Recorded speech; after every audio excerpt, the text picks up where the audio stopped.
نحمده ونصلي على رسوله الكريم اما بعد بسم اللہ الرحمن الرحیم۔ اس کے بعد حضور اکرم صلی اللہ علیہ وسلم نے ایک اور چیز کی طرف رغبت دلائی ہے کہ آقا لوگ اپنے ملازموں پر اس مہینے میں تخفیف رکھیں، اس لیے کہ آخر وہ بھی روزے دار ہیں، کام کی زیادتی سے ان کو روزے میں دقت ہوگی۔ البتہ اگر کام زیادہ ہو تو اس میں مضائقہ نہیں کہ رمضان المبارک کے لیے ہنگامی ملازم ایک آدھ بڑھا لے، مگر جب ہی کہ ملازم روزے دار بھی ہو، ورنہ اس کے لیے رمضان بے رمضان برابر۔ اور اس ظلم و بے غیرتی کا تو ذکر ہی کیا کہ خود روزہ خور ہو کر بے حیا منہ سے روزہ دار ملازموں سے کام لے، اور نماز روزے کی وجہ سے اگر تعمیل میں کچھ تساہل ہو تو برسنے لگے۔ وَسَيَعْلَمُ الَّذِينَ ظَلَمُوا أَيَّ مُنقَلَبٍ يَنقَلِبُونَ۔ ترجمہ: اور عنقریب ظالم لوگوں کو معلوم ہو جائے گا کہ وہ کیسی مصیبت کی جگہ لوٹ کر جائیں گے، مراد جہنم ہے۔ اس کے بعد نبی کریم صلی اللہ علیہ وسلم نے رمضان المبارک میں 4 چیزوں کی کثرت کا حکم فرمایا۔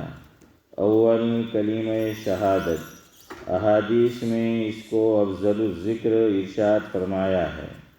مشکوٰۃ شریف میں ہے کہ حضرت موسیٰ علیہ السلام نے ایک مرتبہ اللہ جل جلالہ کی بارگاہ میں عرض کیا کہ یا الہی، تو مجھے کوئی ایسی دعا بتلا دے کہ اس کے ساتھ میں تجھے یاد کیا کروں اور دعا کیا کروں۔ وہاں سے لا الہ الا اللہ ارشاد ہوا۔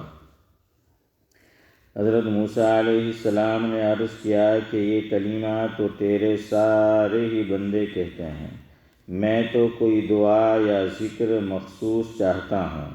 وہاں سے ارشاد ہوا کہ موسیٰ، اگر 7 آسمان اور ان کے آباد کرنے والے میرے سوا، یعنی ملائکہ اور 7 زمین ایک پلڑے میں رکھ دیے جائیں اور دوسرے میں کلمہ طیبہ رکھ دیا جائے تو وہی جھک جائے گا۔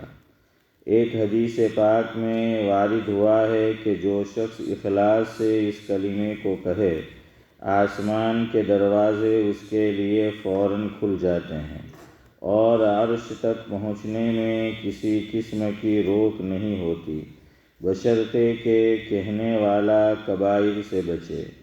عادت اللہ اسی طرح جاری ہے کہ ضرورت عامہ کی چیز کو کثرت سے مرحمت فرماتے ہیں۔ دنیا میں غور کرنے سے معلوم ہوتا ہے کہ جو چیز جس قدر ضرورت کی ہوتی ہے اتنی ہی عام ہوتی ہے۔ مثلاً پانی ہے کہ عام ضرورت کی چیز ہے۔ حق تعالی شانہ کی بے پایہ رحمت نے پانی کو کس قدر عام کر رکھا ہے، اور کیمیا جیسی لغو اور بیکار چیز کو عنقا کر دیا۔ اسی طرح کلمہ طیبہ افضل الذکر ہے۔ متعدد احادیث سے اس کی تمام اذکار پر افضلیت معلوم ہوتی ہے۔ اس کو سب سے عام کر رکھا ہے کہ کوئی محروم نہ رہے، پھر بھی اگر کوئی محروم رہے تو اس کی بدبختی ہے۔ بالجملہ بہت سی احادیث اس کی فضیلت میں وارد ہوئی ہیں جن کو اختصاراً ترک کیا جاتا ہے۔ دوسری چیز جس کی کثرت کرنے کو حدیث پاک میں ارشاد فرمایا گیا وہ استغفار ہے۔ احادیث میں استغفار کی بھی بہت ہی فضیلت وارد ہوئی ہے۔ ایک حدیث میں وارد ہوا ہے کہ جو شخص استغفار کی کثرت رکھتا ہے، حق تعالی شانہ ہر تنگی میں اس کے لیے راستہ نکال دیتے ہیں اور ہر غم سے چھٹکارا نصیب فرماتے ہیں، اور ایسی طرح روزی پہنچاتے ہیں کہ اس کو گمان بھی نہیں ہوتا۔ ایک حدیث پاک میں آیا کہ آدمی گنہگار تو ہوتا ہی ہے، بہترین گنہگار وہ ہے جو توبہ کرتا رہے۔ ایک حدیث شریف قریب آنے والی ہے کہ جب آدمی گناہ کرتا ہے تو ایک کالا نقطہ اس کے دل پر لگ جاتا ہے، اگر توبہ کرتا ہے تو دھل جاتا ہے ورنہ باقی رہتا ہے۔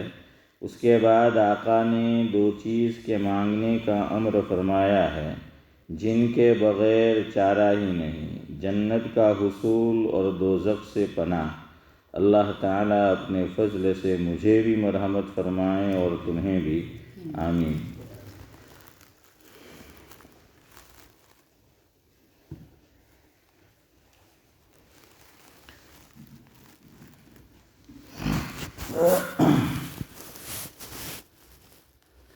بزرگان محترم، 2-3 دن سے چل رہی ہوا تیز ہے، 2-3 دن سے چل رہی ہوا تیز ہے، سامنے اس کے تدابیر ساری ہیچ ہے، سامنے اس کے تدابیر ساری ہیچ ہے۔ ہیچ ہے یعنی بیکار ہے، کچھ کر سکے کچھ نہیں۔ ٹیکنالوجی کہاں پہنچ گئی ہے، لوگوں کو کن کن چیزوں کا دعویٰ ہے، لیکن اللہ تعالیٰ کو بھی غرور توڑنے میں پتہ نہیں عجیب اللہ کی یہ بھی عادت رہی ہے۔ کہتے تھے کہ ٹائٹینک کبھی ڈوب نہیں سکتا، اللہ نے کیا کیا، اسی کو ڈبا کے رکھ دیا۔ ہاں، خدا کی کبریائی کو بھی ضد ہے کہ تم اگر ٹکرانے کی کوشش کرو گے، بڑے بول بولو گے تو منہ کی کھاؤ گے۔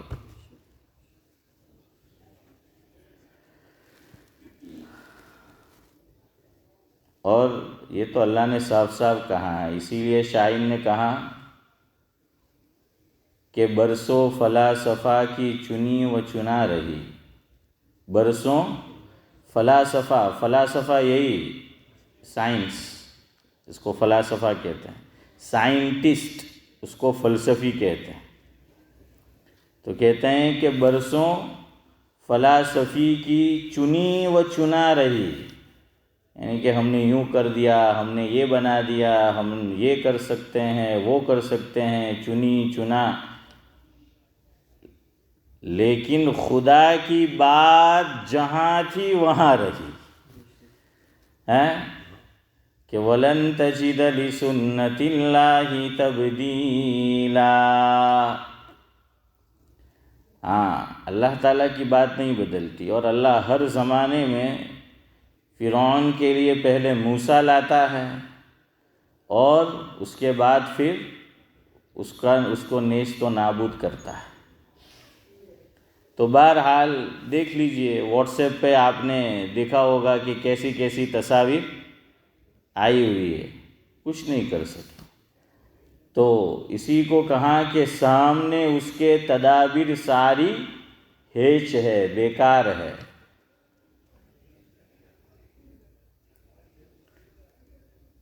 خدا سے ایسی حالت میں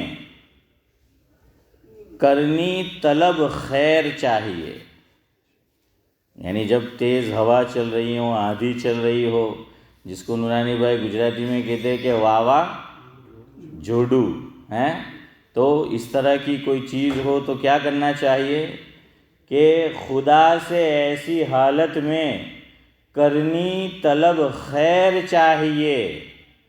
اور چودھری صاحب، اس کام میں نہ کرنی بالکل دیر چاہیے، اس کام میں نہ کرنی بالکل دیر چاہیے۔ یہ نہ سوچے کہ ویلس میں طوفان آیا ہے، تیز آندھی ویلس میں ہے، درخت وہاں گر رہے ہیں، کاروں کا نقصان وہاں ہو رہا ہے یا کنٹری سائڈ کی طرف ہو رہا ہے، ابھی لندن تو محفوظ ہیں، ہمارا علاقہ تو محفوظ ہیں، تو انتظار نہیں کرنا چاہیے، فوراً اللہ تعالیٰ سے کیا طلب کرنی چاہیے؟ خیر طلب کرنی چاہیے۔ تو اس لیے اس انتظار میں نہ رہے کہ ادھر کچھ نہیں، اپنے لیے بھی خیر طلب کرے اور ساری انسانیت کے لیے خیر طلب کرے۔ ہاں، صرف اپنا ہی اپنا آدمی کو نہیں دیکھنا چاہیے. آقا نے ایسے موقع پر کی دعا کی تلقین ہے. آقا نے ایسے موقع پر کی دعا کی تلقین ہے. کتنا پیارا خدا نے عطا کیا ہمیں دین ہے. کوئی چیز باقی نہیں چھوڑی. تیز آندھی چل رہی ہو، سخت ہوا چل رہی ہو، واو وجڑو آویلو ہوئی، تو آقا نے ایسے موقع کے لیے بھی سعد اللہ صاحب مجھے اور آپ کو کیا تلقین کیا؟ ایک خاص دعا تلقین کی ہے. وہ میں آگے انشاءاللہ ذکر کرتا ہوں. آخری شعر ہے. ہو سکے تو کر لینا چاہیے اس دعا کو یاد. ہو سکے تو کر لینا چاہیے اس دعا کو یاد. بدولت اس کے کرے گی کرم خدا کی ذات. کہ آقا کے منہ سے جو الفاظ نکلے اسماعیل چچا، اللہ تعالیٰ اس کی بدولت اور اس دعا کی بدولت کیا کریں گے؟ خیر کا جو ہے وہ معاملہ کریں گے.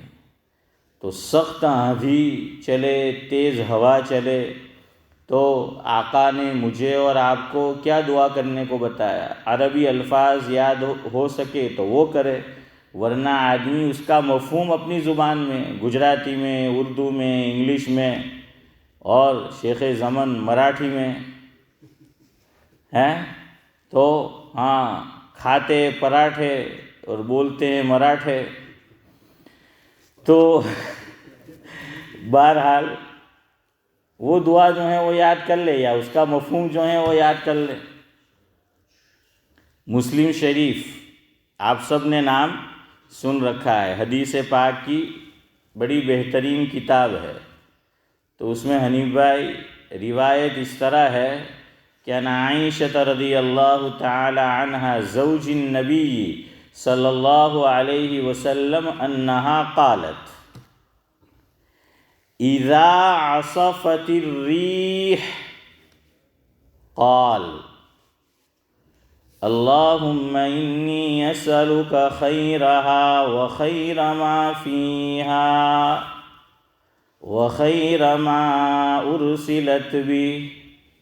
کیا فرمایا کہ اللہم انی اسألک خیرها وخیر ما فیہا وخیر ما ارسلت بھی واعوذ بک من شرها وشر ما فیہا وشر ما ارسلت به او کما قال علیہ الصلاۃ والسلام.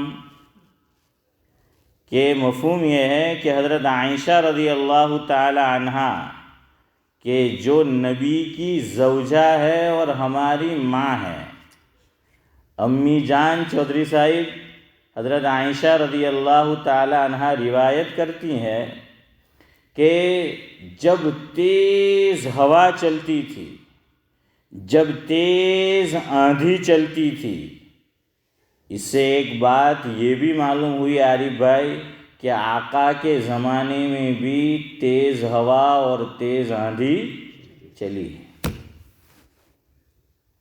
تو اس سے یہ بھی معلوم ہوا کہ بھائی آقا کے زمانے میں بھی اشرف بھائی تیز ہوا اور تیز آندھی چلی ہے. خود حضرت عائشہ رضی اللہ تعالیٰ عنہ بیان کر رہی ہے. اور آگے دیکھیے کہ کیا بیان کرتی ہے کہ اذا عصفت الریح، کہ جب تیز ہوا چلتی تھی آقا کے زمانے میں، آقا کی حیات طیبہ میں، تو آقا یہ دعا کی تلقین بھی کیا کرتے تھے اور خود بھی یہ دعا مانگا کرتے تھے کہ اللہم انی اسألک خیرہا، کہ اللہ اس کو ہمارے حق میں خیر بنا. کس کو؟ تیز ہوا کو. تیز آندھی کو جو چل رہی ہے، وَخَيْرَ مَا فِيهَا، اور جو کچھ اس میں ہے اس کو بھی ہمارے حق میں باعث خیر بنا، وَخَيْرَ مَا أُرْسِلَتْ بِهِ، اور یہ تیز ہوا اور تیز آندھی جو اپنے ساتھ لے کر آئی ہیں، یعنی تیرا حکم لے کر آئی ہے۔ ہمارا ایمان ہے کہ کوئی پتا بھی خدا کی مرضی کے بغیر نہ گر سکتا ہے نہ حرکت کر سکتا ہے، تو جو کچھ تو نے اس میں بھیجا ہے اس کو بھی ہمارے لیے کیا بنا دے؟ خیر بنا دے۔ مجھے ایک دعا ایک عالم کی بڑی پسند آئی۔ دیکھیے ہم لوگ سعد اللہ صاحب کیا کہتے ہیں کہ بھائی اللہ خیر کا معاملہ کرے، یوں کہتے ہیں نا کہ ہر چیز میں اللہ اسماعیل چچا خیر کا معاملہ کرے۔ نام مجھے یاد ہے، کسی وجہ سے نہیں لے رہا۔ وہ دونوں حضرات ڈیوزبری میں رہتے ہیں، تو ایک صاحب مسجد کی خدمت کے لیے برطانیہ آئے تھے، اور ایک مسجد میں بطور امام ان کا تقرر ہوا۔ اب ہوم آفس میں کاغذات بھیجے گئے، تو انہوں نے دوسرے عالم سے، وہ اب بھی ماشاءاللہ امامت کے منصب اور مرتبے پر فائز ہے وہاں، ہمارے نورانی بھائی ان کو پہچانتے ہیں، تو ان سے دعا کی درخواست کی کہ ہوم آفس میں چودھری صاحب کاغذات بھیجے ہیں، تو آپ دعا کریں کہ جو خیر ہو اللہ مقدر کرے۔ نہیں ابھی اگلی بات سننی ہے صدیق بھائی، اصل بات تو آگے آئے گی کہ وہ کیا کہنے لگے کہ کاغذات ہوم آفس کے اندر بھیجے ہوئے ہیں، تو آپ دعا کریں کہ جو خیر ہو اللہ مقدر کرے، یعنی اگر یہاں رہنا ہو اس میں خیر ہے تو وہ مقدر کرے، اور بیک ٹو ہوم حنیف بھائی وہاں اگر جانا ہے اگر اس میں خیر ہے تو وہ مقدر کرے۔ تو وہ دوسرے عالم نے بڑی اچھی بات کہی اور ٹوکا کہ اگر ایسا ہی ہے تو کاغذات ہوم آفس میں بھیجے کائی کو؟ شیخ زمن اگر ایسا ہی ہے تو ہوم آفس میں کاغذات بھیجے کائی کو؟ تم نے بھیجے ہیں، اس کا مطلب ہے کہ تمہارا بھی یہاں رہنے کو جی، یہ آپ نے خود بول دیا۔ تو بہرحال وہ چاہ رہا ہے صدیق بھائی، تو کہا کہ ہاں بالکل، تو جب چاہ رہا ہے تو فرمایا کہ دعا یہ مت کرو کہ اللہ یہاں رہنا خیر ہے تو وہ مقدر کر، اور انڈیا جانا اس میں خیر ہے جہاں حسن بھائی آج چلے گئے ہیں، اب وہ کچھ دن ہماری مجلس میں نہیں ہوں گے، ان کا فون بھی آیا جاتے ہوئے، اللہ ان کا سفر جو ہے وہ آسان کرے اور بعافیت ان کو لے آئے۔ اور میں تو حنیف بھائی سوچتا ہوں کہ اس مجلس میں بیٹھنے کا ایک فائدہ اور برکت یہ بھی ہے کہ سال میں ایک مرتبہ انڈیا کا سفر نصیب ضرور ہوتا ہے۔ کچھ بیٹھے ہوئے ہیں انڈیا جا کے آئے ہیں، حضرت بھی جا کے آئے، یہ بھی جو ہیں وہ جا کے آئے، ہاشم بھائی نہیں ہے وہ بھی جا کے آئے، اور ہمارے شیخ تو کیا کہنے تو بہرحال یہ سب کیا ہے، جا کے آئے ہیں، اور کچھ جانے والے ہیں اور کچھ ابھی راستے میں ہیں، اور چیئرمین صاحب بھی چلے گئے، میچ خالی باقی سے ہاں، تو میں نے کہا میچ کائے کو باقی ہوں؟ تو اگست کے اندر کیا آزاد ہوا آپ جانتے ہیں؟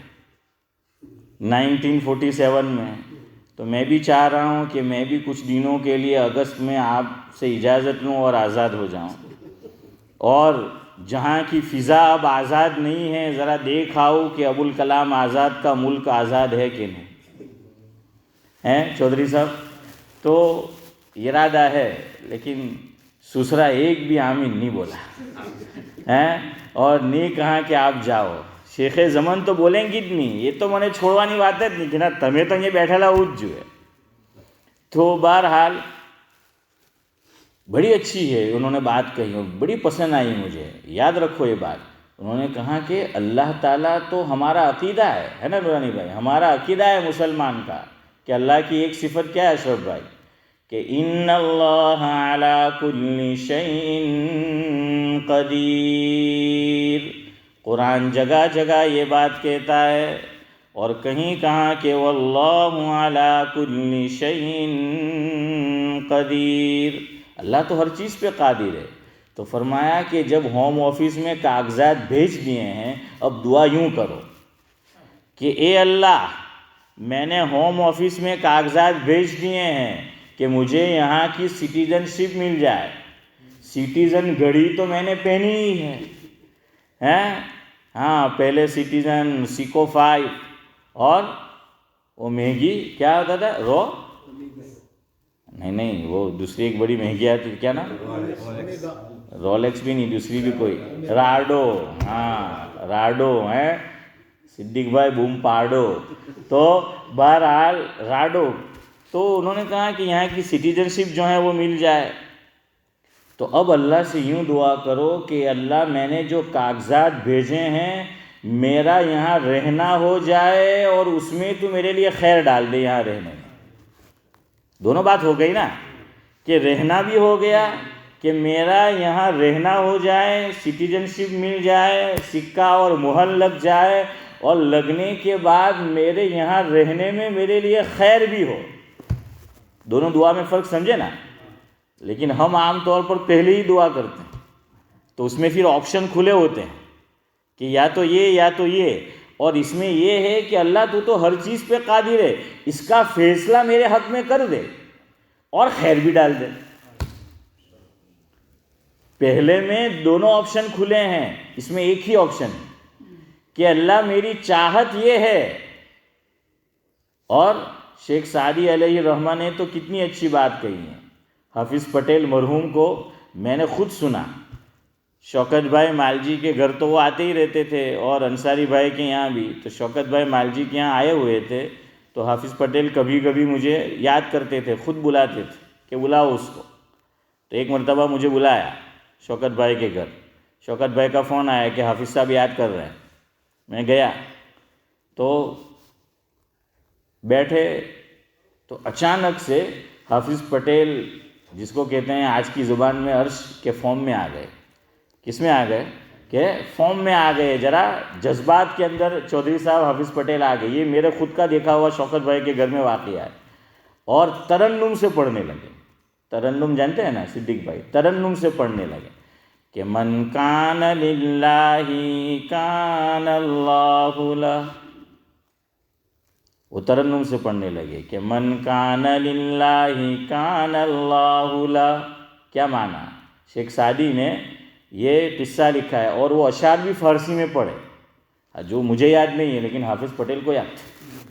ہاں، میں اپنی استعداد نہیں جھاڑوں گا کہ مجھے یاد ہیں، مجھے نہیں یاد، اب بھی یاد نہیں ہے، لیکن ان کو یاد تھے، لیکن مفہوم یاد ہے کہ شیخ سعدی نے سعد اللہ صاحب قصہ لکھا ہے، اسماعیل چچا، کہ ایک بزرگ تھے، ان کے ہاتھ میں جو ہنٹر ہوتا ہے، ہنٹر جانتے ہیں نا، چابک ہیں، تو جو چابک ہوتے ہیں، اور اپنے گاؤں کے اندر تو پرانی ہیں، پرانی نے مارے پرانی نے، اموک تو چلاوا والا بھی پرانی، سمجھو تو سمجھو، نہ سمجھو تو عقیدے کی بات نہیں ہے۔ تو بہرحال وقت ہو رہا ہے، ابھی گلا کچھ کھلا ہے اور کچھ ابھی باقی ہے، تو بہرحال ابھی ٹاور برج جیسا ہے، کھلتا بھی ہے اور بند بھی ہو جاتا ہے، تو اس لیے ہم چودھری صاحب 35 پہ بند کریں گے انشاءاللہ۔ 1-2 منٹ ادھر ادھر ہو جائے کوئی بات نہیں، 5 منٹ۔ تو بہرحال شیخ سعدی نے جو ہے مفہوم لکھا ہے کہ ایک بزرگ جو ہیں وہ جا رہے ہیں، تو کیا دیکھا کہ ان کے ہاتھ میں چابک ہے، اور چابک میں اسنیک ہے، کیا ہے؟ سانپ، کہ سانپ کو چابک بنایا ہے۔ ہم تو دیکھ کے بھاگتے ہیں، اور دوسرے سانپ تو چھوڑے، وہ ایک سانپ کی قسم سنا کہ آتی ہے کہ وہ ہمیں کاٹ لے تو خود مر جائے، کیا کہتے ہیں اس کو؟ ڈینڈوا، ہاں جزاک اللہ حافظ صاحب، وہ ڈینڈوا تو کہتے ہیں، پتہ نہیں صحیح بات ہے کہ نہیں، ایسا سنا ہے کہ اگر ڈینڈوا ہمیں کاٹ لے تو اب آج کل تو صدیق بھائی زہر ہی اتنا ہے ہم میں، تو یقیناً مر جائے گا۔ بزرگوں نے کہا تو شاید اس وقت تو نہ مرے حنیف بھائی، لیکن آج تو ہماری زبان میں، ہمارے دل میں، ہمارے دماغ میں زہر بھرا پڑا ہے سب کے لیے، سوا اپنی ذات کو چھوڑ کر، الا ماشاء اللہ اسماعیل چچا ہر جگہ لگتا ہے، تو وہ ڈینڈوا جو ہے کاٹ لے، اور آج تو اشرف بھائی ضرور کاٹے گا تو وہ مرے گا، وہ بھی سوچے گا کہ اللہ ہنے کہاں کہی دو. تو بہرحال وہ سانپ تھا.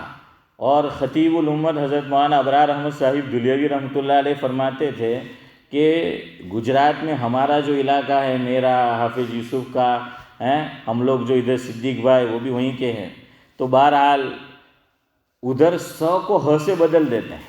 حنیف بھائی جو ہیں ان کا شہر سورت ہے. اب ہمارے گاؤں میں کسی کو پوچھے کہاں جانا ہے، کہ ہوریت ہے. حنیف بھائی ہوریت نہ ہوریت، سورت نہیں آکھی، سورت بدلی کھا. اور نوساری کا پوچھو تو کیا کہیں گے، نوہاری ہیں، کہ نوہاری جین آئے ہو. تو صدیق بھائی اپنے صاحب کو اپنی طرف مولانا ابرار احمد صاحب دہلوی رحمۃ اللہ علیہ فرماتے تھے کہ ہانپ بولتے ہیں، ہوں کیا آپ ہانپ. تو حضرت اس کی وجہ تسمیہ بتاتے کہ اس کو ہانپ کیوں کہتے ہیں. تو کہا کہ سانپ اگر کسی کے پیچھے پڑ گیا تو اب تو وہ پیٹی اوشا سے زیادہ فاسٹ دوڑے گا ہیں. اور آج کل تو ایک مرد بھی ہے، اس کا نام نہیں آ رہا، جو بہت تیز بھاگتا ہے، کیا نام، سیاہ فام آدمی ہے. تم کو کچھ نہیں، سب مجھے پتہ ہے ماشاءاللہ. تو بہرحال وہ بھاگتا ہے تو اب آدمی بھی مرتا کیا نہ کرتا ہیں. اتنا بھاگتا ہے سعد اللہ صاحب کہ زندگی میں نہ بھاگا ہوگا اتنا. اور جا کے ہانپ چڑھتا، ہانپ. اب انہیں جو چڑھو تھے چھے تو کہ ہانپ، تو کہ ہوں چڑھو ہانپ، تو کہ پچھاڑی پڑેلو چھے ہانپ ہے. حافظ یوسف پچھاڑی پڑેલો چھے ہانپ. تو کہ عبدالسلام بھائی ہانپ. تو بہرحال یہ ہے ہانپ. تو سانپ اگر پیچھے پڑ جائے، حضرت موسیٰ علیہ السلام جیسا جلیل القدر نبی وہ بھی ڈر گیا. آپ کو سمجھانے کے لیے ڈر کا لفظ کہہ رہا ہوں، کہ سمجھانے کے لیے قرآن کہہ رہا ہے کہ حضرت موسیٰ علیہ السلام اور ہمارے حضرت کی تعبیر کیا کہنے. مولانا ابرار احمد صاحب دہلوی رحمۃ اللہ علیہ کی قرآن نے کیا کہا سورہ طٰہٰ میں کہ کأنہا جان. تو فرمایا کہ حضرت موسیٰ کی جان میں آئی جان. قرآن نے کیا کہا کہ قال یا قالو کیا ہے، حافظ آئی انتہاج بھی ابھی رمضانی حافظ تھے گلا ہے. سورہ طٰہٰ کے پہلے رکوع میں کہ قال لا تخف ہے نا، کہ موسیٰ علیہ السلام سے رب العالمین کہہ رہا ہے کہ قال لا تخف سنعیدها سیرتها الاولی. تو حضرت فرماتے تھے کہ اب جان میں جان آئی ہوگی کہ آپ نے چھڑ ہے نہیں ہیں. تو ہاں وہ جان.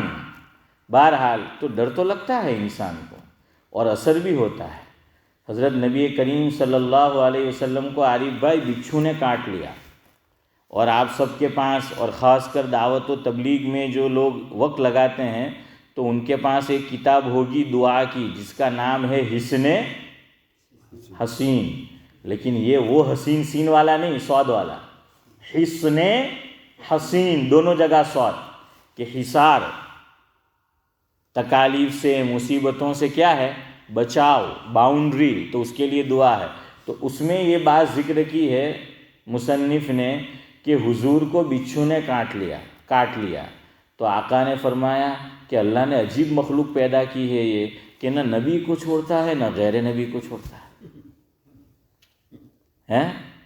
اور سعد اللہ صاحب آج کسی امام کو اللہ نہ کرے کاٹ لے، کسی بزرگ کو، આપણે કે હાલા ખાલી ખોટા મોત કી થયેલા ને હદીઓ આપીને કંઈ ફાયદો નહીં થયો એમ કે એને બીછું તો છોડે નહીં ہیں.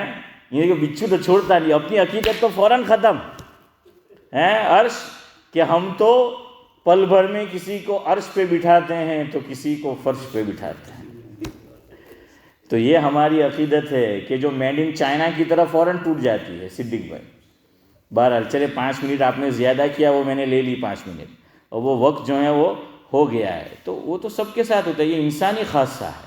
تو حضور کو بھی جو ہے وہ بچھو نے کیا ہے وہ کاٹا ہے. تو آقا نے فرمایا، اور جن کو ابو حنیفہ وقت کہا جاتا ہے اور دارالعلوم دیوبند کے بانیوں میں چودھری صاحب جن کا نام ہے، میری مراد حضرت مولانا رشید احمد گنگوہی رحمۃ اللہ علیہ، ان کی موت اشرف بھائی صاحب کے کاٹنے سے ہوئی ہے. اب جس کو معلوم ہے اس کو معلوم ہے, نہیں معلوم ہے તો શું કે મોલ સાહેબ ને આપણને તો પહેલો જ સવાલ આવે કે સવારે એવી જે દુઆ પડવાની હોય ને યાર, આ બુઝુર્ગ લોકો શું દુઆ નહીં પડે. આપણું તો દિમાગ